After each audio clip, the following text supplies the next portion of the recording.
तर मित्रांनो, तुम्हाला हरिपाठाचा काय अर्थ होतो माहिती का? चला तर जाणून घेऊया. तर हरिपाठ या शब्दाला जर तोडले तर दोन शब्द तयार होतात, हरी आणि पाठ.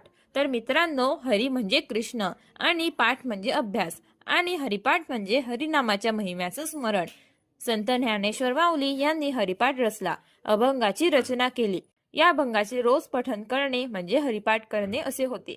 माऊली सांगतात, जे रोज हरिपाठ करतात त्यांना मोक्ष प्राप्त होतो, पितरांना मुक्ती मिळते, आपल्या घरातील वातावरण नेहमी शुद्ध आणि पवित्र राहते.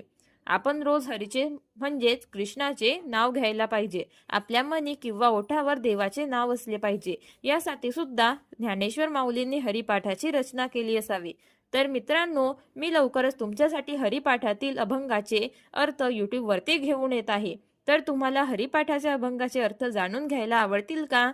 कमेंट सेक्शन मध्ये नक्की सांगा. चला तर भेटूया पुढच्या व्हिडिओमध्ये. तोपर्यंत हरिमुखे म्हणा, हरिमुखे म्हणा, पुण्याची गणना कोण करे.